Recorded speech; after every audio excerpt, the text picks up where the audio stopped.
Bismillahirrahmanirrahim. Alhamdulillah. Alhamdulillahilladzi yabsutu wa yaqbidu man yasha'u min ibadihi li syuhudi jamalihi wa jalalihi. Asyhadu an la ilaha illallah wahdahu la syarika lahu fi hukmihi wa qada'ihi. Wa asyhadu anna sayyidana Muhammadan abduhu wa rasuluhu wa khatamu anbiya'ihi. Sallallahu wasallam ala sayyidina Muhammadin afdali ahbabih wa ala alihi wa sahbihi wa dhurriyyatihi wa atba'ih. Salatu wa salaman daimaini mutalazimaini ila yaumil liqa'i, amma ba'd. Yang kita hormati dan kita cintai para habaib dan alim ulama, para muhibbin, hadirin hadirat rahimakumullah. Pertama-tama kita panjatkan syukur yang setinggi-tingginya kehadirat Allah Subhanahu wa ta'ala, yang mana pada malam hari ini Allah memberikan kita taufik dan hidayahnya serta inayah sehingga kita dapat berkumpul kembali, bertemu kembali di majlis yang penuh dengan berkah dan rahmat ini. Salawat dan salam kita haturkan atas junjungan kita Nabi besar Muhammad sallallahu alaihi wasallam dan seluruh keluarga, para sahabat, zuriat dan pengikut beliau sampai hari akhir. Para muhibbin rahimakumullah, sekarang ini kita masih berada di hari-hari yang sangat mulia di sisi Allah, yaitu di 10 hari pertama bulan Dzulhijjah, atau yang sering disebut di dalam hadis Rasulullah sallallahu alaihi wasallam dengan ayyamul ashar, artinya 10 hari yang pertama di bulan Dzulhijjah. 10 hari pertama bulan Dzulhijjah ini hari yang sangat agung di sisi Allah, hari yang sangat dicintai oleh Allah Subhanahu wa ta'ala. Oleh karena itu, setiap amal kebaikan, amal salih yang kita perbuat dilipat gandakan sedemikian banyak oleh Allah Subhanahu wa ta'ala. Dalam sebuah hadis Rasulullah sallallahu alaihi wasallam bersabda, "Ma min ayyamin al-amalu salih fiha ahabbu ila Allah min hadhil ayyam, yakni ayyamal ashar." Tidak ada daripada hari-hari yang amal salih sangat dicintai oleh Allah daripada 10 hari pertama bulan Dzulhijjah ini. Dan kemuliaan hari-hari yang 10 ini ditandai oleh Allah dengan dilipat gandakannya amal ibadah kita. Amal ibadah dilipat gandakan menjadi 700 kali lipat, yang mana pada hari biasa 10 kali. Nah, untuk 10 hari ini tinggal berapa hari lagi? Amal ibadah kita, kebaikan kita yang biasanya 10 kali lipat digandakan Allah menjadi 700 kali lipat. Dan puasa 1 hari dalam 1 sampai 9 hari itu sama dengan pahala puasa 1 tahun. Sembahyang malam di malam-malam ini sama dengan pahala Lailatul Qadar. Itu hadis, semuanya ada dalam kitab Dalilul Falihin Syarah Riyadhus Shalihin. Para muhibbin rahimakumullah, ini 10 hari pertama bulan Dzulhijjah ini adalah hari-hari yang seringkali dilupakan oleh kita. Hari-hari yang seringkali umat Islam itu lalai, sehingga 10 hari ini lewat tanpa ada nilai tambah bagi kita untuk meningkatkan ketakwaan ibadah kita kepada Allah Subhanahu wa ta'ala. Padahal kedudukan hari-hari yang 10 ini sangat tinggi di sisi Allah Subhanahu wa ta'ala. Dan disebutkan oleh para ulama bahwa tanda orang yang beruntung, bahwa orang itu diberi Allah taufik hidayah untuk bisa menambah amal ibadah di hari-hari yang mulia. Itu min alamati sa'adatil mar'i, tanda keberuntungan seseorang ini. Setiap ada hari-hari mulia, dia diberi Allah taufik hidayah sehingga bisa memanfaatkan hari mulia dengan pertambahan amal ibadahnya. Itu alamat orang yang beruntung. Dia selalu dapat kesempatan bila ada hari-hari mulia, dia tambah amal ibadahnya. Nah, misalnya ini 10 hari pertama ini, hari-hari yang perlu kita tinggalkan perbuatan-perbuatan yang tidak bermanfaat, kita tinggalkan perbuatan yang sia-sia, kita isi dengan memperbanyak amal ibadah, baik itu salawat, baik itu zikir, baik itu puasa, baik itu sedekah, baik itu menolong orang lain. Pokoknya setiap ibadah hendaknya dimaksimalkan di 10 hari pertama bulan Dzulhijjah ini. Para muhibbin rahimakumullah, kita berdoa berharap kepada Allah agar kita bisa memanfaatkan tinggal beberapa hari lagi hari yang mulia ini, sehingga kita bisa lebih meningkatkan amal ibadah kita daripada hari-hari yang biasa itu. Amin ya rabbal alamin. Para muhibbin rahimakumullah, al-hikmatu tsaminah wal arba'un ba'dal mi'ah min al-hikamil ataiyah. Qala al-imam Ahmad ibnu Athaillah Sakandari rahimahullah, nafa'ana bi'ulumihi wa asrarih.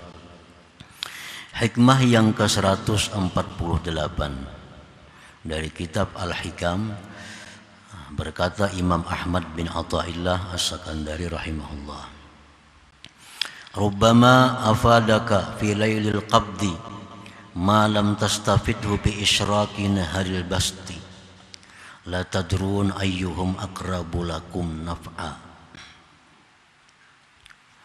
Yang artinya kadang-kadang memberikan Allah kepada engkau faidah, memberikan Allah kepada engkau manfaat pada waktu qabat yang diumpamakan seperti malam. Sesuatu yang tidak engkau dapatkan faidah itu pada waktu basat yang diumpamakan seperti terangnya cahaya siang. Kalian tidak mengetahui siapa jua di antaranya yang lebih dekat bagi kamu manfaatnya. Nah, para muhibbin rahimakumullah, itulah terjemahnya. Di dalam ini, hikmah ini, pengarang ada menyebutkan istilah-istilah tasawuf, antara lain qabat. Nah, qabat itu kalau bahasa lugat Arabnya genggam. Menggenggam ini mengqabat. Ada istilah tasawuf di sini basat. Basat itu artinya membuka. Tangan yang terbuka ini disebut basat. Tangan yang digenggam itu disebut qabat. Dan beliau di situ mengumpamakan qabat itu dengan malam. Malam itu artinya gelap gulita. Sedangkan basat itu diumpamakan beliau dengan siang yang terang benderang. Al-qabdu huznun wadikun ya'taril qalba. Pengertian qabat di sini istilah orang tasawuf, artinya qabat itu adalah kesedihan, kesempitan yang mendatangi hati. Nah, kan genggam, tadi kan menggenggam nih. Ya, qabat itu artinya genggam. Nah, diumpamakan dengan malam gelap gulita. Sedangkan arti pada istilah yang dimaksud di sini adalah qabat itu duka cita, kesedihan, kesempitan yang ada di hati kita. Bila di hati kita ini sempit, hati kita ini rasa teganggam, hati kita ini rasa sedih. Nah, berarti itu hati kita dalam keadaan yang oleh orang tasawuf disebut qabat.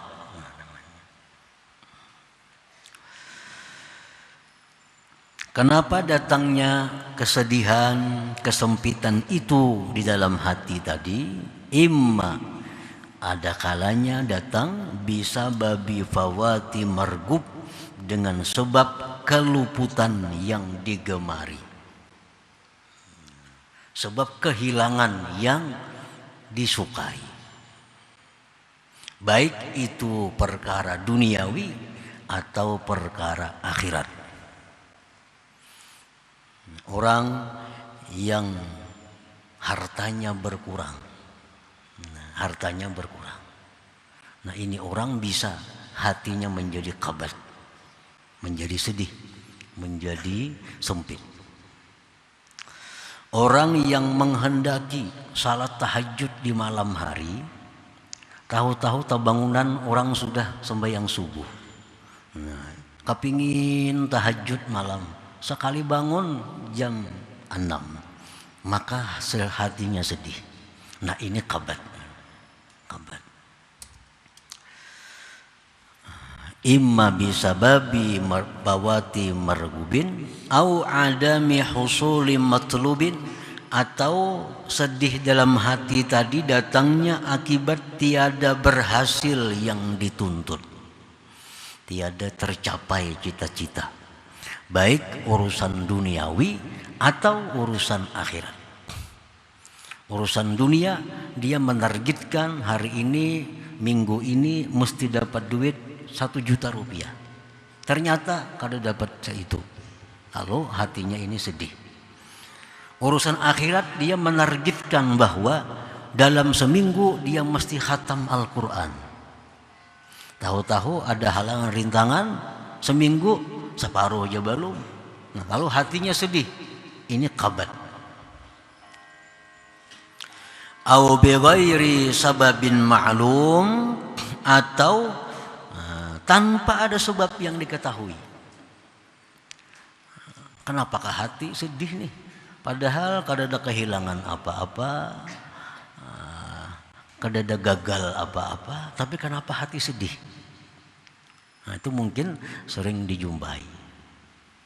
Hati rasa gelisah, hati rasa kada nyaman, padahal kada ada yang hilang, kada ada yang berkurang, kada ada yang gagal. Tapi tiba-tiba kenapa hati jadi sempit? Nah, itu adalah bighairi sabab, tanpa ada sebab maklum yang kita ketahui. Oleh para ulama sufi, itu sebab yang tidak diketahui tadi itu adalah merupakan bekas daripada tajalli kebesaran Allah. Nah, ini Allah menampakkan sifat keperkasaannya. Lalu masuk ke dalam hati kita, nah, otomatis hati kita jadi takutan, hati kita jadi sedih. Padahal secara zahir kan ada sebab yang membuat hati sedih. Nah, itu tanpa ada sebab yang diketahui. Nah, para muhibbin rahimakumullah. Jadi kabat tadi adalah artinya duka cita, hati sempit, hati sedih karena keluputan yang diinginkan, atau tiada berhasil yang dicari, atau tidak diketahui sebabnya.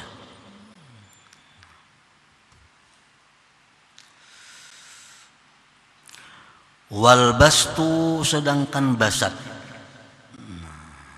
Basat itu artinya farahun wa nasyirah ya'taril qalba imma bisababi husuli matlub aw indifa'i makruhin aw bighairi sababin ma'lum. Basat itu artinya kegembiraan, keterbukaan, kelapangan yang datang ke dalam hati, ada kalanya dengan sebab berhasil yang dicari, atau terhindar dari yang tidak diingini, atau tanpa ada sebab yang diketahui. Kan apakah hati pina lapang, pina nyaman, padahal kan ada sesuatu yang datang apa-apa. Nah, itu hati kita dalam keadaan basat, tanpa ada sebab yang kita ketahui. Kalau kita berhasil mencapai sesuatu, lalu hati kita senang, itu ada sebab. Kita mestinya kena musibah, lalu selamat, hati kita senang, itu ada sebab. Tapi ada orang hati senang tanpa ada sebab yang diketahuinya. Nah, Jadi basat ini pun ada 3 juga. Ada sebabnya berhasil yang dicari, terhindar dari yang dibenci, atau tidak ada sebab yang diketahui. Nah, para muhibbin rahimakumullah. Idza kunta ayyuhal murid fi halil qabdi, apabila engkau wahai seorang murid berada dalam keadaan qabd tadi. Nah, kita berada dalam keadaan sempit hati. Kita berada dalam keadaan sedih hati. Baik karena apa? Karena apa? Pokoknya hati sedih. Fa'alaika bituma'ninati wal waqar. Maka hendaknya engkau wahai murid tenang dan tentram. Nah, jangan gelisah. Jangan gelisah. Bila hati ini sedih, hati ini sempit, jangan gelisah. Jangan gelisah. Tenang, tenang. Diam artinya diam. Warruju' ilallah subhanahu wa ta'ala, dan kembali kepada Allah. Kembali kepada Allah. Waktu hati kita sempit tadi, waktu hati kita susah tadi, karena masalah apa misalnya hati kita susah, sedih, kembali kepada Allah. Memperbanyak zikir, memperbanyak tasbih Nabi Yunus, la ilaha illa anta subhanaka inni kuntu minaz zalimin.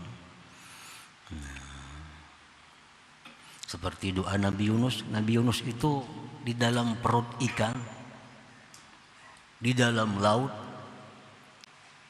dalam perut iwak ini, di dalam laut pula.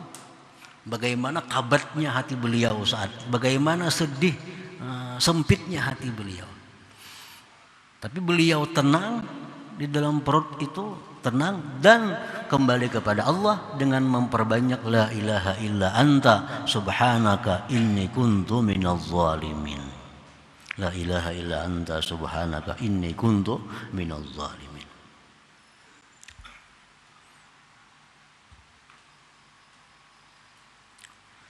Wal yakin anna Allah la yuridu bika illa khaira. Dan yakini bahwa Allah tidak menghendaki engkau kecuali kebaikan dengan hati yang sedih tadi. Yakini itu, yakini bahwa Allah menghendaki baik dengan keadaan yang susah ini. Wala taltafit ilal basti, dan jangan engkau menoleh kepada kegembiraan. Artinya jangan hendak mencari kegembiraan baik kepada Allah apalagi kepada makhluk Allah. Kalau Allah sedang memperbuat sesuatu kepada kita yang menyebabkan hati kita sedih, kita diam, tenang, banyak zikir, tasbih tadi. Yakini bahwa ini pasti ada kebaikan yang akan diberikan Allah kepadaku. Jangan minta hilangkan kesedihan itu. Jangan minta bukakan kesempitan itu. Nah, kenapa sebabnya? Jangan minta dilapangkan, jangan minta dibukakan, karena pada waktu itu, pada waktu sempit itu kita bisa mendapat sesuatu faidah yang tidak kita dapati pada waktu kita senang. Nah, rubbama afadaka fi lailil qabdi ma lam tastafidhu bi isyraqin nahar basti. Mungkin di waktu kita sedih itu kita akan banyak mendapat sesuatu yang tidak kita dapatkan pada waktu kita senang. Tunggu sampai kena Allah yang memindahkan keadaan kita kepada keadaan senang itu. Perbanyak zikir, perbanyak salawat. Jangan minta pindahkan keadaan kepada keadaan senang. Karena kita yakin bahwa ini Allah akan memberikan kebaikan yang banyak kepada kita. Itu lebih baik daripada kita minta kepada Allah dilapangkan. Berzikir aja. Baca Quran kah, berzikir kah, Karena Nabi kita telah menyatakan bahwa orang yang berzikir kepada Allah, orang yang membaca Al-Quran itu akan diberi oleh Allah lebih daripada orang yang minta kepada Allah. Dalam kesusahan nih, ya Allah lapangkanlah hambamu, itu doa. Ini kada berdoa dalam keadaan susah, berzikir dibanyakinya la ilaha illallah atau Allah Allah, baca Quran, Allah akan beri orang ini lebih daripada orang yang minta. Lebih daripada orang yang lebih abdal daripada orang yang minta-minta kepada Allah Subhanahu wa taala. Jadi bila dalam keadaan sedih, dalam keadaan sempit, diam ya. Jangan kujuk-kujuk ke sana kemari mencari ketenangan, jangan. Berdiam ya di kamar, diam ya di rumah, diam di rumah. Nah, kembali kepada Allah, banyaki zikir, banyaki salawat. Yakini bahwa Allah pasti menghendaki kebaikan dengan yang demikian. Dan kada perlu minta kepada Allah untuk dilapangkan. Kada perlu, cukup dengan zikir lebih daripada doa. Lebih daripada doa. Nah itu waktu kita berada dalam keadaan kabat tadi. Makanya diumpamakan tadi kabat itu dengan malam yang gelap gulita. Orang bilang malam tuh gelap gulita, gak gana di rumahnya kalau tuh mau lah kasih tuh kamari. Malam gelap gulita, kada ada lampu, kada ada bulan, diam di rumah. Nah waktu kabat itu pun diam. Wa idza kunta ayyuhal murid bihalil basti fa'alaika bikaffil jawarih amma la yaliku bik lianna an-nafsa idza farihat khaffat wa nashitat la siyyamal lisan farubbama tantiku bi kalimatin la taliku bik fatasquta fi mahawil qati'ah wa 'alaika bilijami nafsik bilijamis samti wa 'alaika biluzumi baitik kaitaslama 'anil mazillah. Apabila engkau berada wahai murid dalam keadaan senang, berhasil yang kita tuntut, terhindar daripada yang kita tidak senang, nah maka hendaknya engkau tahan anggota tubuh engkau daripada melakukan hal-hal yang tidak patut dengan engkau. Ini dapat sesuatu sehingga hati kita senang, hendak meluncat awak nih, nah tahan aja. Jangan beambu-ambung, jangan beampi-ampik. Nah itu artinya fa'alaika bikaffil jawarih amma la yaliku bik, hendaklah tahan anggota tubuh engkau dari hal-hal yang tidak patut dengan engkau, karena nafsu itu bila gembira, bila suka, dia menjadi ringan dan rajin untuk berbuat yang demikian. Terutama lisan. Kadang-kadang di waktu gembira itu, di waktu dapat sesuatu yang menyenangkan hati, lisan ini bertutur dengan kalimat-kalimat yang tidak cocok, yang tidak patut, maka engkau terjatuh pada jurang terputus dengan Allah Subhanahu wa taala. Orang dapat suatu nikmat, kan akhirnya mengadakan pesta-pistaan. Nah ini yang dimaksud. Bila dapat sesuatu yang menyenangkan hati itu, jangan sampai kita memperbuat sesuatu yang merusak hubungan kita dengan Allah. Dapat suatu nikmat, baik nikmat agama atau nikmat dunia, lulus jadi pegawai negeri, umpamanya tes, lulus sekolah, lulus apa. Nah ini senang hati kita, gembira hati kita. Jangan sampai kegembiraan itu membuat kita jatuh dalam jurang terputus dengan Allah Subhanahu wa taala. Kenapa? Sebabnya karena kita melakukan hal-hal yang tidak disukai Allah atau menuturkan kalimat-kalimat yang tidak disenangi oleh Allah Subhanahu wa taala. Dan atas engkau membelenggu diri engkau dengan belenggu diam. Dan atas engkau dengan melazimi rumah engkau agar engkau selamat daripada tergelincir itu. Nah, karena orang-orang yang tergelincir akibat dia terlalu senang itu lebih banyak daripada orang yang tergelincir akibat dia sedih dan susah itu. Nah, para muhibbin rahimakumullah. Al-qabdu wal bastu halatani yata'aqabani 'alal insan kata'aqubil laili wan nahar. Qabat dan basat, sedih dan senang, itu dua keadaan yang silih berganti atas manusia seperti silih bergantinya malam dan siang. Wal qabdu la hazza fihi lin nafsi, sedangkan sedih atau qabat itu nafsu tidak ada bagian. Nafsu kalau ada bagian. Sedih, nafsu kada katuju sedih. Nah di sini kada ada jatahnya nafsu. Wal bastu lahu hazzun nafsi, dan basat, senang, gembira, di situ ada bagian nafsu. Nafsu suka dengan yang senang-senang. Waqad yastafidul abdu fi halil qabdi ma la yastafidu fi halil basti.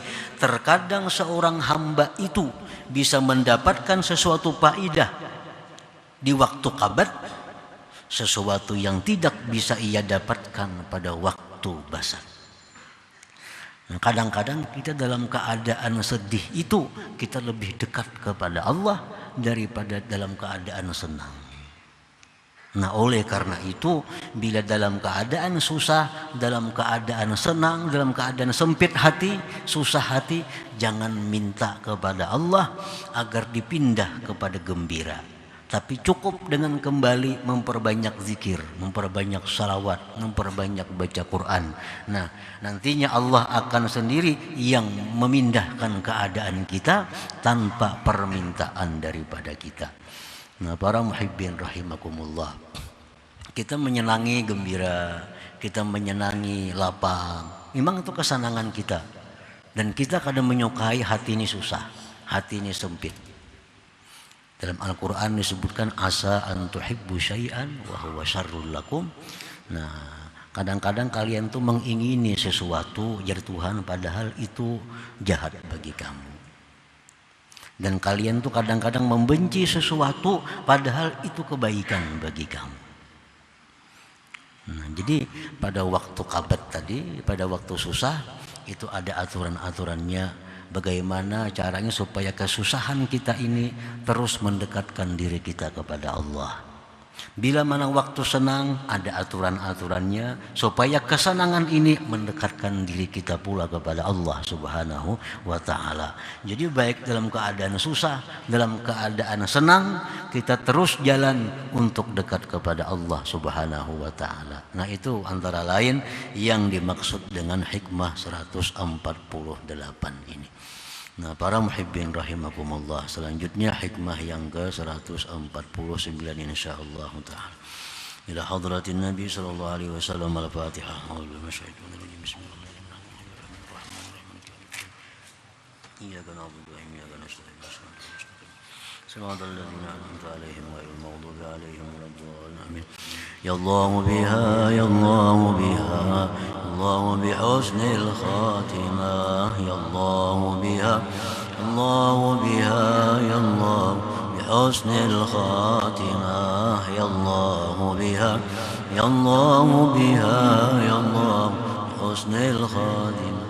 ويا أيها الرجل منه شفاعة صلوا عليه سلموا تسليما اللهم صل وسلم